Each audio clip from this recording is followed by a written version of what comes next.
কিছু জ্ঞান নিতে এসেছি, শিখার জন্য। আলিম ওলামারা বয়ান করবে, আমরা শিখবো, শিখে কিছু মনে রাখবো, তার উপর আমল করব, যে আমাদের এহ জগৎ ওহ জগৎ কল্যাণ হবে।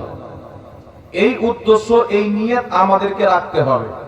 কারণ আমরা যখন হাদিস শরীফ পড়ি, তো হাদিস শরীফের পবিত্র গ্রন্থ বুখারী শরীফ, এই কিতাবের মধ্যে একটি হাদিস রয়েছেন। প্রথমেই হাদিসটিকে রাসূল পাক বলছেন, ইন্নামাল আমালু বিন্নিয়াত, প্রত্যেক আমলের ফল হচ্ছে তার নিয়তের উপরে।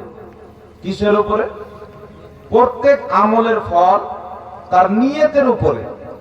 আমরা যদি আজকে রাত্রি এই নিয়তে বসে থাকি যে আল্লাহ আল্লাহ রসুলের দ্বীন শিখবো, কোরআন ও সুন্নাহর ইলম শিখবো, তাহলে অবশ্যই ইলম শিক্ষা করার যে ফজিলত আল্লাহ আমাদেরকে সেটা দান করবে, না কি বলেন? জোরে বলেন। আর যদি আমার আপনার নিয়ত হয় যে বক্তার আওয়াজ ভালো হইলে শুনবো, না হলে বাড়ি পালিয়ে যাবো, তাহলে আওয়াজ শোনার নেকি আছে বাবা? কথা বলেন। আওয়াজ শোনার নেকি পাওয়া যাবে? আওয়াজ শোনার নেকি পাওয়া যাবে না। জি, তো আলহামদুলিল্লাহ, খুব ভালো আলিম ওলামাগণ সুর করে নিজের আওয়াজের মাধ্যমে, সুরের মাধ্যমে আল্লাহ আল্লাহ রসুলের বাণী, সাহাবায়ে কেরামের ঘটনা আপনাদেরকে শোনালেন। খুব ভালো কথা। আমি উপস্থিত হয়েছি, শুনেন। আপনি যদি শিক্ষার নিয়তে আসেন যে আমি জালসাতে গিয়ে কিছু শিখবো, তাহলে আপনার উপকার কি হবে? আর যদি শুধু কান খুশ করবো বলে আসেন, তাহলে আপনার ক্ষতি কি হবে? মাত্র দুটো জিনিস বয়ান করে দিই। রাসূল করিম সাল্লাল্লাহু আলাইহি সাল্লামের হাদিস তাফসীরে কবিরের মধ্যে, একজন ব্যক্তি যখন নিয়ত করে, ইরাদা করে যে আমি ইলমে দ্বীন শিক্ষা করতে যাব, সেটা মাদ্রাসা হতে পারে, জালসা হতে পারে, বা কোনো শেখের, কোনো মুর্শিদের বা কোনো আলিমের বাড়িও হতে পারে, আমি যাব ইলমে দ্বীন শিক্ষা করব। রাসূল পাক বলছেন, যখনই এই নিয়তটা করে ফেলে কোন বান্দা, আল্লাহ সঙ্গে সঙ্গে তার উপরে রহমতের ফেরেশতা নিক্ষেপ করে দেয়। জোরে বলেন সুবহানাল্লাহ। রহমতের ফেরেশতা নিক্ষেপ করে দেয়। তারপরে যখন ওই বান্দা চলতে আরম্ভ করে ইলমে দ্বীন শিক্ষা করার জন্য, ভারত থেকে বাংলাদেশ, ভারত থেকে চীন, বা বাঙ্গাল থেকে ঝাড়খণ্ড, বা বাঙ্গাল থেকে উত্তরপ্রদেশ, যেখানে শিক্ষা করতে যাবে ইলম, বাড়ি থেকে যখন বের হয়, সঙ্গে সঙ্গে আল্লাহ পাকের মুকাররম মালায়েকা ফেরেশতাগণ তার কদমের নিচে নিজের ডানাকে বিছিয়ে দেয়। জোরে বলেন সুবহানাল্লাহ। জিবরিল আলাইহিস সালাতু ওয়াস সালামের মতন ফেরেশতা, যিনি সমস্ত ফেরেশতার সরদার, তিনি নিজের ডানাকে বিছিয়ে দেয়। আর শুনেন, জিবরিল আলাইহিস সালাতু ওয়াস সালামের ডানা কত বড়। জিবরিল আলাইহিস সালাম এই জমিনে এসে যদি নিজের ডানাকে বিছিয়ে দেয়, পৃথিবীর মানুষ সূর্যের এক ছোটাং আলো দেখতে পাবে না। এত বড় ডানা। তিনি আমার নবীর দরবারে আসতেন, মানব রূপে আসতেন, কখনো যুবকের রূপে আসতেন, অন্যান্য মানুষের রূপে সুন্দর জওয়ান সেজে আমার আপনার নবীর দরবারে উপস্থিত হতেন। এইরকম একজন মালায়েকা নিজের এত বড় রহমতের পর একজন তালিবে ইলম, যিনারা ইলম শিক্ষা করতে যায়, তিনাদের কদম তলে বিছিয়ে দেয়। জোরে বলেন সুবহানাল্লাহ।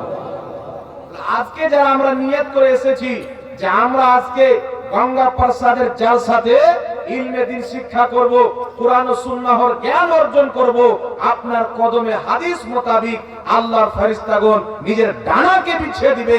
আর যদি বলেন আমি সেখানে গিয়ে বাজার কেমন বসেছে, সাজিয়েছে কেমন করে, খাওয়া দাওয়া কেমন হয়েছে, চেক আপ করে চলে যাবো, তাহলে চেক আপই করা হবে।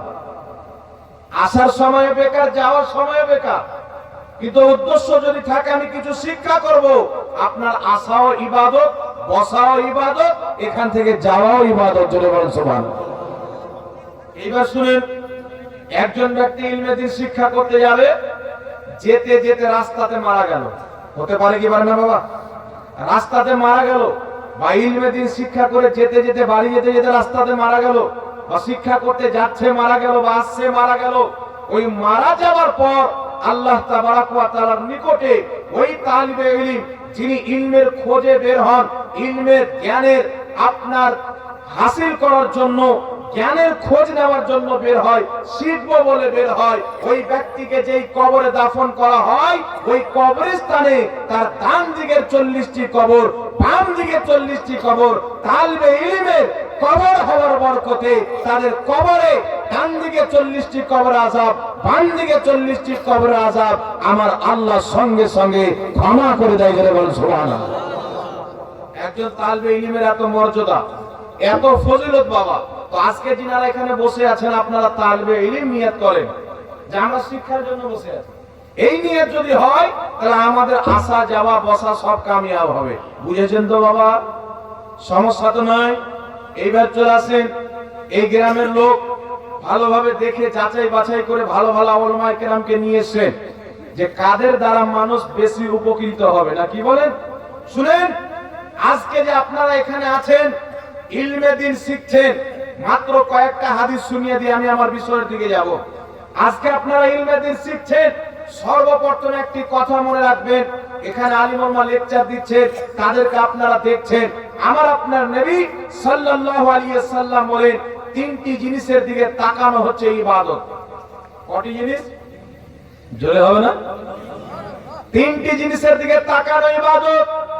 রাসূলুল্লাহ সাল্লাল্লাহু আলাইহি ওয়াসাল্লাম বলেন, একটি হচ্ছে আল্লাহর ঘর কাবা, কাবা শরীফের দিকে যে যতবার তাকাবে আল্লাহ তাবারাক ওয়া তাআলা ততবার নেকি দেবে। বলেন সুবহানাল্লাহ। আল্লাহর কাবাকে তাকানো ইবাদত। তাই আমি দোয়া করি যারা এখানে উপস্থিত হয়েছে, আল্লাহ সকলকে জীবনে একটিবার কাবা ঘর দেখার তৌফিক দান করেন। বলেন আল্লাহুম্মা আমিন। আল্লাহর কাবার ঘরে তাকানো ইবাদত। দ্বিতীয় নম্বরে আমার আপনার নবী বলছেন, পিতা মাতার চেহারার দিকে তাকানো ইবাদত। রাসূল পাক বলছেন, কোন ব্যক্তি যদি মহব্বতের দৃষ্টিতে, আদবের দৃষ্টিতে, ভালোবাসার দৃষ্টিতে নিজের পিতার দিকে তাকায়, নিজের মায়ের চেহারার দিকে তাকায়, রাসূল পাক বলছেন যেই ব্যক্তি একটিবার নিজের পিতা মাতার চেহারার দিকে তাকাবে আল্লাহ তাকে একটা কবুল হজের সওয়াব দিবে। কবুল হজের সওয়াব।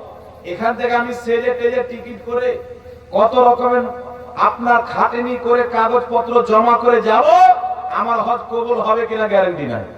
নাকি বাবা? গ্যারান্টি আছে? সবারই যে হজ কবুল হবে আর কোনো গ্যারান্টি আছে? জি। রাসূল পাক বলেন, কিয়ামতের ময়দানে হাজরে আসওয়াদ, কাবা ঘরে একটি পাথর আছে, যে পাথরটাকে সবাই চুমার জন্য লালাইতো। নাকি বলেন? সবাই চুমুন দেয়। রাসূল পাক বলেন, এই হাজরে আসওয়াদ কিয়ামতের ময়দানে ঈমানদারদের ঈমানের গওয়াহি দিবে, সাক্ষী দিবে, আর বেঈমানদের বেঈমানের সাক্ষী দিবে। হাজরে আসওয়াদ, আপনি সৌদি আরবের কানুনকে পড়েন, সংবিধানকে পড়েন, তাদের কানুন হচ্ছে মক্কা এবং মদিনা হারমাইন শরীফাইনের মাটিতে কোনো অমুসলিম পরিবেশ করতে পারবে না। এটা আলাদা বিষয়। এখন যে আপনার বাদশা সেখানে আছে, মোহাম্মদ বিন সালমান সাহেব মনে হয় তার নাম। এখন যে বাদশা আছে, এই বাদশার বাবা হচ্ছে সৌদি আরবের একজন লোক, আর এর মা হচ্ছে একজন ইহুদি মহিলা। তাই এর টান বেশি ইসরায়েলের দিকে যায়। তার কারণে দেখতে পাওয়া গেল কিছুদিন পূর্বে নবী পাকের রওজা মুবারকের বাহির পিঠে অনেক হাফ প্যান্ট পরা পরা ইহুদি মহিলারাকে, খ্রিস্টান মহিলারাকে ঘুরিয়ে বেড়ালো। এখন অনেক নিয়ম চেঞ্জ হয়ে যায়।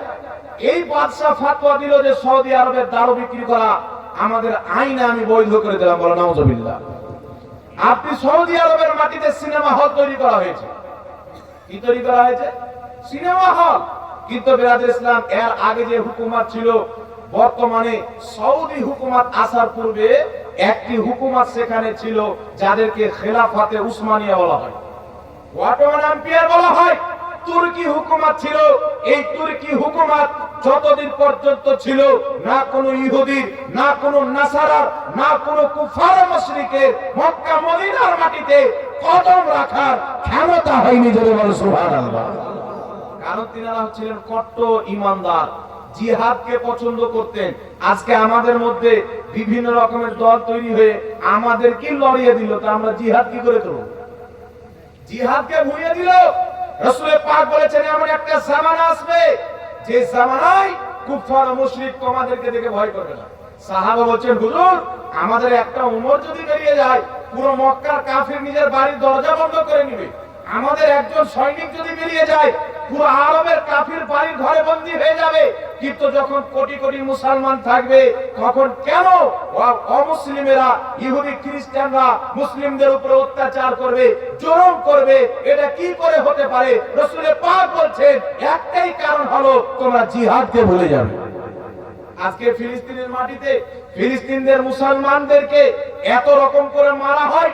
আব্বা, আপনি যদি ওদের ভিডিওকে দেখেন, খিদার জ্বালায় ঘাসকে চিবিয়ে খাচ্ছে, খিদার জ্বালায় মায়ের কোলে প্রাণ দিয়ে দিচ্ছে বাচ্চা। আপনার এত রকম, একজন ব্যক্তির 5 তলা বিল্ডিং ছিল, লাক্সারি জিন্দেগি লাইফ স্টাইল ছিল। ওই ব্যক্তির যখন ঘরটার সব বম ব্লাস্ট হয়ে গেছে, এখন ওই ব্যক্তি একটা আটার বস্তা পেয়ে অনেক আনন্দ, 1 কিলো আটা খুঁজে বেড়াচ্ছে। কেন? আজকে আমাদের মেন সেন্টার মক্কা এবং মদিনা। মক্কায় মদিনায় বসনেওয়ালা, যারা ফতোয়া দেনেওয়ালা গদ্দিতে বসে আছে, তাদেরকেও ইসরায়েল নিজের কন্ট্রোল রেখেছে, বলে নাউজুবিল্লাহ। আজকে মক্কাতে আপনি নিজ ইচ্ছায় কাবা ঘরের মাটিতে নিজ ইচ্ছাতে আপনি খুতবা পড়তে পারেন না। মসজিদে নববী শরীফে নিজ ইচ্ছাতে খুতবা পড়তে পারেন না। সৌদির সরকার যেই খুতবা আপনাকে লিখে দিবে, সেখানকার ইমাম ওই খুতবাটাকেই পাঠ করবে। এর চাইতে দুর্ভাগ্য আর কি হতে পারে? মক্কা মদিনাতে যদি আলিমুল মাজার না থাকে, আর এর বিরোধিতা করতে গিয়ে 300 চাইতে বেশি আলিমুল মা সৌদি আরবে জেলে বন্দী আছে, 300 চাইতে বেশি। তাই বিরাদের ইসলাম, এর পূর্বে যখন কানুন ছিল, অমুসলিমরা সেখানে কদম রাখতে পারতো না, নিজের পাও রাখতে পারতো না। আল্লাহু আকবার কবিরা। কাবা ঘর এমন একটি পবিত্র ব্যক্তি, আমার রাসূল বলছেন কাবা ঘরের দিকে তাকানো হচ্ছে ইবাদত, পিতামাতার চেহারার দিকে তাকানো ইবাদত। মক্কা মদিনা যাবেন, হজ হবে কি হবে না গ্যারান্টি পাওয়া যায় না। হজ তো করলাম, কবুল করবে কি না করবে এটা তো আমার কাছে নাই, এটা তো হচ্ছে আল্লাহর কাছে। কিন্তু আমার নবী সার্টিফিকেট দিয়ে দিচ্ছেন, গ্যারান্টি দিয়ে দিচ্ছেন, এই যুবক যুবতীরা তোমরা নিজের পিতামাতার চেহারার দিকে একটিবার যদি মহব্বতের নজরে তাকাও, মকবুল হজের, কবুল হজের সওয়াব পাওয়া যাবে। জোরে বলতে হবে সুবহানাল্লাহ। সাহাবা বলছেন হুজুর কেউ যদি 2 বার তাকায়, সাহাবা বলছেন হুজুর কেউ যদি 2 বার তাকায়, রাসূল পাক বলেন 2টি কবুল হজ। 3 বার তাকান, 3টি কবুল হজ। 4 বার তাকান, 4টি কবুল হজ। তারপরে আমার নবী বলছেন তৃতীয় নাম্বারটি আলিম ওলামার চেহারার দিকে তাকানো ইবাদত। জোরে বলুন সুবহানাল্লাহ। কোন আলিম ওলামা? যারা মানুষকে হেদায়েতের পথ দেখায়, কোরআন হাদিসের নামে মানুষকে লড়াই না। এখন আমাদের মসজিদে লড়াই লাগিয়ে দিয়েছে, কবরস্থানে লড়াই লাগিয়ে দিয়েছে, আছে না? না, কেউ হাত বাঁধছে এখানে, কেউ বাঁধছে এখানে, কেউ বাঁধছে এখানে। কিছুদিন পর দেখবেন কেউ ছেড়ে নামাজ পড়ছে, ওকে বলবে ভাই কত জ্বালাতে পড়বো, কেউ এখানে বাঁধছে, কেউ এখানে বাঁধছে, আমি ছেড়েই পড়বো, আমি কোনো দিকই নাই। মসজিদে ঝামেলা আছে না নাই বাবা? জোরে বলে। আজকের ইসলামের ইতিহাসকে পড়ে, বেশি নয় মাত্র 50 বছর পূর্বে যান, এখানে অনেক বাবার আছেন 50 বছর পূর্বের, জিজ্ঞাসা করেন মসজিদে হোক, দোকানে হোক, বাড়ি ঘরে, যেখানে যে কোন অনুষ্ঠানে হোক, মানুষ যখন দাঁড়িয়ে ইয়া নবী সালামু আলাইকা পাঠ করেছে, সবাই দাঁড়িয়ে মুহাব্বতের সহিত আওয়াজে আওয়াজ মিলিয়ে পড়েছে। এখন কিছু লোক আছে পালিয়ে যায়, কিছু লোক আছে মন খুলে পড়ে, কিছু লোক আছে শুধু দাঁড়ায় কিন্তু চুপচাপ থাকে, পড়ে না।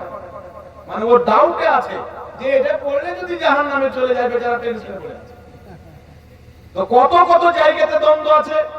কবরস্থানের মাটিতে চলে যান, জানাজার নামাজের পর এক মৌলভী সাহেব দোয়া করতে আরম্ভ করেছে, পিছন দিকে 10টা লোক গাঁজা খানেওয়ালা ফাতোয়া দিচ্ছে এটা বিদআত। দাফন করার পর কিছু লোক পালিয়ে যাচ্ছে, কিছু লোক কবরস্থানে থেকে যাচ্ছে দোয়া করার জন্য। তো আমাদের কবরস্থানে দ্বন্দ্ব কে লাগালো?